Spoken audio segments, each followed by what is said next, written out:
For those of you that don't know me, then I'm Victoria and I'm one of the campaign marketing managers at Nest. So today we'll be going through how to keep and grow your student base over summer. So I know we've got a good mix of some Nest clients and also some prospects out there. So anybody that's got any questions along the way, then just pop them in the chat and we can answer those as we go. So finding out, why is summer such a key time? So a lot of the perception in the industry is that people think, oh, it's summer, everybody goes away on holiday, everything calms down, we can drop things off, pull things back, have a rest and go. And unfortunately, I'm here to tell you that that's not the best idea. So consistency is definitely the way to go with your advertising. And summer can actually be a really, really key time. There's a lot of opportunities for getting more students out there. And also it's a really, really big time in terms of retention. And what you do to keep those students that you've got at the moment, pull them through that summertime where you can see some drop-offs. Like statistically, we do see more cancellations in the summer before we ramp up again for that big kind of back to school in September. So what can you do to keep your retention high, keep your students, and make sure that those ones that you're adding in September are new students that are helping you to grow your business rather than those that are just filling the gaps of the ones that you lost? So as we know, summer can be a really kind of challenging time. There's a lot of distractions out there. There's holidays, people go off, they're off, kids are off for school, but their whole families are going away, having holiday, taking some time out, which is great, but obviously can kind of cause that break in their consistency in training. So it's how we work through that. Outdoor activities, obviously, particularly with this heat wave we've just had, that becomes much more popular. Like people are wanting to get out and get into parks and local areas and make the most of that sun. So that can mean that you lose people to going and having a nice tea in an outdoor restaurant rather than coming to class in the evening. So just things to be aware of. On kind of the flip side of that, the heat can mean people get into that lethargic stage of, I don't want to go, I don't want to train, I'm not interested, I just want to have a lazy afternoon, a lazy evening. And that obviously can be a big challenge to getting people to keep them motivated and keep them coming. And then also a change of routine. Like quite often people will be, particularly with kids, it's that routine of they pick them up from school, they take them on a Tuesday evening and that's there. And then as summer comes and we have those big school holidays, that gets broken and they're not able to continue that. So keeping people reminded of coming to class and things can really, really help. This is where planning comes in. So it's really, really key to make sure you're planning for your summer and you're prepping and knowing what's happening and where you're going. So if you're going on holiday yourself, can you cover lessons? Can you offer virtual lessons if you're away, or also virtual lessons for students that are leaving, going on holiday? That's kind of an option to keep them engaged in training. Schedule your social posts. If you're not going to be around or your team isn't going to be around, you can schedule posts on all the kind of social networks, like all your Facebook, your Instagram, TikTok, like you can get them scheduled for periods of time in advance. So spend some time planning, get them logged in, and then you don't even have to think about it. So you can go out and enjoy your summer as well. Ads on social media. So I've been speaking to a couple of clients over the last couple of weeks who are talking and saying, oh, I'll pull my spend back a little bit because it's summer, there's not as many opportunities out there. That's not true. There's still the opportunities out there. There's still the people there. And if you are consistent with your advertising, you are consistent where others aren't. So that means that with the likes of particularly Facebook, you're competing for ad space with other people. So if other people have gone dormant and they're not putting as much spend behind, if you put that spend in, then that means that your ads are going to get seen by more people. So it really is a time to see it as an opportunity as opposed to see it as a time to wind down. And yeah, so don't go dormant. Make sure your ads are out there, your social posts are there, people are seeing what's happening in your classes that you're still running over summer. Also a lot of other term time activities that are run maybe through schools are kind of obviously winding back for the summer months. They're not there, they're not around. So that's the opportunity for you to get your students, get new students in, make the most of the ones that you've got. So let's talk about retention first. So anybody that's a Nest client and has spoke to me will know that this is my kind of mantra, that retaining your students is cheaper than acquiring new ones, both in terms of your time and your money. So getting a new student is actually really expensive. It's not just the spend on advertising, it's your time contacting them, getting them into class, building them up, getting them ingrained in that training. That all takes time and money, and making sure that you are valuing your own time and realizing how much that is. So retention really is kind of your key metric. Like if you're not losing people, anybody that new comes in just helps to grow your student base, rather than you constantly playing that on and off each other with you losing people and gaining new ones.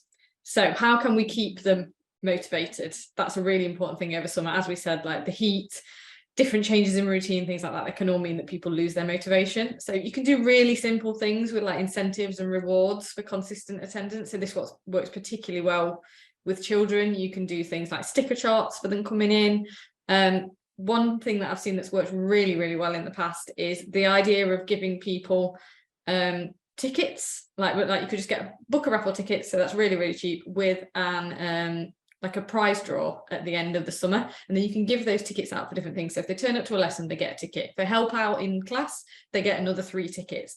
If maybe they do go on holiday but they post a picture of themselves while they're on there doing some moves, which that will come up in a bit later in some of the ideas, like giving them tickets for that, just something that is giving them a reason to keep coming and keep interacting with your business. And then when it gets to the end of summer, you can do a prize draw for something, and that will just keep that bit of engagement. What you're looking for is to keep martial arts and your school in their mind and in the forefront of their mind while they're having that busy transient summer period.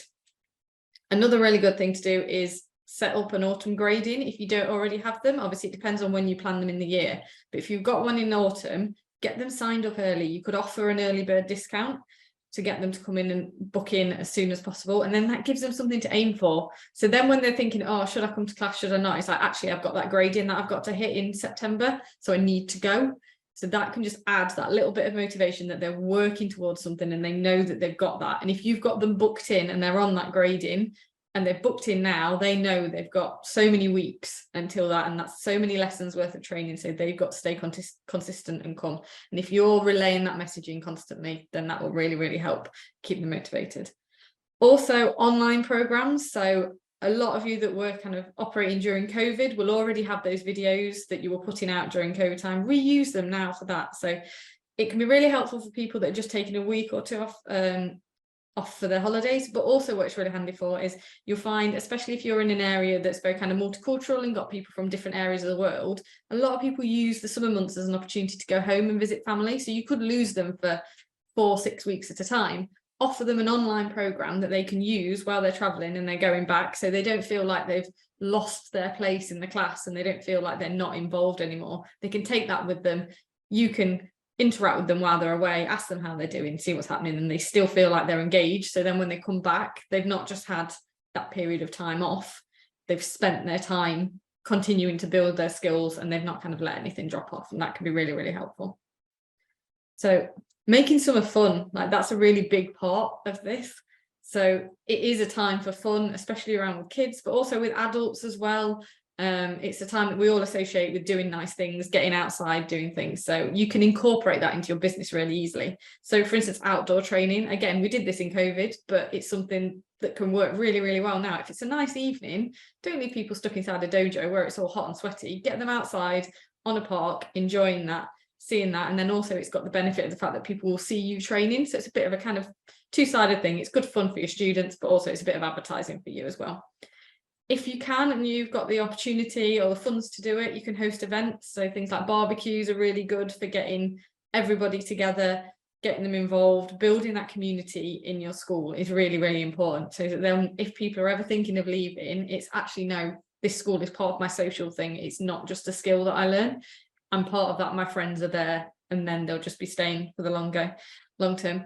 Play days are really, really good for kids, especially in the school holidays. So if you can offer a bit of childcare, obviously we talk about doing summer clubs and things like that, but you can also just do a one-off day that is to get the kids together, get them seeing their friends that they normally see in class, and that's also really helpful for parents because it gives them a bit something to do with the kids. Something that some schools have done, admittedly probably kind of the bigger schools that I've heard of, but is organising trips. So whether it's to like a local theme park or seaside or something like that, and it doesn't have to be funded by you, it can be just a case of getting everybody together to do something. But again, it's something to look forward to, something that really, really works. And also I've seen people do it, like raise money to do like a charity, like charity trip away and fund. Some money goes to charity, some money goes for you guys to go for a day out, and that can work really well. What I was talking about earlier in terms of keeping people engaged while they're away, you can do online photo competitions. So see who can be wearing their belt in the most exotic location, or who can take the most pictures doing a particular stance throughout the summer. Be really inventive with that, get them doing different things. And again, it's all about that engagement. That's the thing you're trying to keep. You're trying to keep them involved and knowing about the club and thinking about it while they're having their summer holidays. So yeah, anything that you can do with that. And also the little things add up. So if it's a really hot day, like pop to the supermarket on the way and get everybody an ice cream. Like it's just a really nice thing that actually makes like both parents, adults in class, kids in class, like things like that, just a little thing that you do, or anything. Or if you can like give them like a bit of something that they can use to play with in the school, or anything like that, that you've got, just those little things. It doesn't have to be kind of loads of organization, loads of cost, just those little things that make people feel like, oh, that's a really nice place to be, they really care about us. That's really good. And then obviously most of what we spoke about so far is always going to have a little bit of cost attached. So what can we do that's completely free if you've got no budget and can still help with that retention? So things like flexibility can be really important and really helpful. So different classes or training less often. Like if people are going to be on holiday or they're busy, if maybe they can switch and they don't need to come to the Tuesday class, they can come to the Thursday class. Or they're going to miss a week because they're on holiday and they normally train once a week, so let them train twice a week the next week so that they can catch up. Like just having that flexibility and talking to students can really, really help. And it just shows that you really care about them and their training, and they're not just a student that you don't care if they're there or not. You're doing things like that. Also, a good opportunity is you can offer classes during the day, so this can also be another kind of revenue generator for you. Particularly parents with kids, like they're normally at school during the day, so you wouldn't be offering those classes, but for the holidays and the big long summer holidays, they're going to be around, so you could start offering classes during the day, and a bit of a break for parents, letting them come to class, but also offering that and getting them more engaged and giving them some chance for some more training. And then just the simple stuff of keeping people updated. So if you've got closures, if you're going away, make sure everybody knows about it. If it's a particularly hot day, giving them advice on what to wear, bringing extra water, all that kind of basic stuff, but just keeping the update. Like summer is quite a transient time, a lot of stuff kind of happens, people don't know, there's doubt there, so just keeping people updated and make sure that you're giving them a nice sort of summer message, keeping them up to date with everything that's going on in the club. It's a good way to keep them engaged and keep them motivated and knowing about your club. So then we move on to attracting new students. Hopefully all of that before will keep your current students sort of happy and engaged, but attracting new ones is obviously a big thing. And as I say, I know a lot of people will think, oh, it's the summer, it's a dead time, it's not worth my effort. Like, no, there is still that opportunity there. And if you're willing to put the time and effort there, you can come out strides above competitors and other activities and things. So those options you've got of the activity days and the summer clubs, where you put that on, the chance for parents to kind of lose the kids for a few days, can really, really help. But you don't have to run your own. Like they can obviously be a big kind of drain in terms of time organization and resources needed and things. So look at collaborating with others. So if there's a number of different sort of sports or activities in your area, why not band together and agree that one of you will offer a class at a certain time each day, another one will offer another activity, pull it all together into one sort of well-rounded club that you can offer out to parents as a thing. And then that'll be really attractive because it's not just themed around one thing. So you've got both options there. You can run completely your own, or as say, get involved with others. Or if you see somebody that's running one, there's a lot of companies that just run generic clubs for school holidays. Get involved with them, ask them if you can get involved and start doing some martial arts as part of that. And I say again, it can be another revenue generator in that way. Make sure you're continuing to advertise your classes and your free trials. So anybody that's a Nest client, we've got the marketing materials for summer that are up on the toolkit for you to use, and there's all the graphics and things on there. You can edit those, and also the social copy. So they're a really good starting point. You can use them just as they are, or completely customize them to your school and tweak and change them however you like. So they're there as a good kind of basis. But I say lots of people stop during the summer months, so you capitalize on being consistent. Make sure you're continuing with those ads, make them summer themed so people know they're up to date, relevant and useful. And just that consistency can really, really help. And say you've got more opportunity at this time to be seen than the people that are slowing down. Could also start a special summer referral program. So again, this could link into that ticketing idea that I was talking about earlier. Give people a reason to bring their friends and refer their friends over the summer. So it can just be a tweak on your normal program or just something standard, but just giving it that kind of summer twist refreshes it in people's minds, so in your current students, and hopefully will help you to bring some new students in. And again, as we mentioned before, the training outdoors in a public place, if you're doing that, make sure you've got leaflets to hand or a board with some information and a QR code for people to scan. Like it's an amazing advertising opportunity as well, because people see you out there having fun, the students in your lessons enjoying themselves as well, and may think, oh, I want a piece of that. So having a leaflet to give them if they come and speak to you, or having just a board that's stood up that's got a QR code so they can come over and kind of do a quick little look is really useful. And say you never know what you might find from that, and it's not going to kind of give you, it's not going to take any extra effort from you already doing that class outside. And kind of finally, and most importantly, is communication during this time. So it's more important than ever during in summer. Like I say, people are expecting things to change. People are expecting things to be different. A lot of classes, clubs, various activities that people do will shut down for different times, or classes will change, or things like that. So if they're almost expecting change, make sure you're removing any doubt from them and keep them fully up to date with everything that's going on. So if there is a closure, give them lots of time and lots of advance notice that that's going to happen. Give them their options of what they can do in terms of, can they move classes and change, all of that sort of stuff that we've talked about. Just make sure you're communicating it, because again, that is just a big thing that keeps everybody engaged and happy. You can obviously, to do that, you can utilize social media and email and SMS. So quick messages are really great to get out on SMS. It's by far the biggest kind of read and open rate. About 80% of messages on SMS are read within an hour of them being sent. So it's a really, really good tool for if you need to get something out and tell somebody something very, very quickly. But your social media, keeping that up to date with everything that you're getting up to over the summer, it's great brand building, kind of organic advertising. It's all there to build your brand and get it in front of people and increase their knowledge of what you're doing. Also, track people's holidays. If somebody tells you that they're going to go away for 2 weeks, then that's fine, you know about that, but keep a note of it. And then when they come back, drop them an email or a message to say, welcome back, and we can't wait to see you in class. That really has like a massive impact in helping people to feel part of the club, and that they're enjoying themselves, and that they know that you care about them and what you do. So yeah, so that's everything in terms of what I've got to give on there. So does anybody have any questions at all? If you just pop them in the chat, then I'll be able to see. So how do you deal with people looking to pause their membership for the summer months?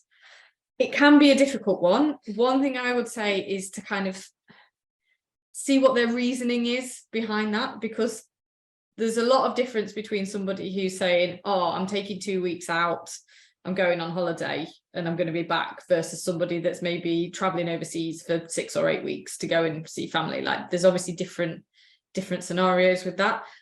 I think I would kind of have a word with them about what their commitment is, and if they're kind of, if it is just a pause and there's a reason behind it, but also in terms of what is in your contract around that. So the whole thing, I know, like with the standard direct debit through Nest, is that it's spread out based on a number of weeks of like closure or not training throughout the year, and that cost is then spread over.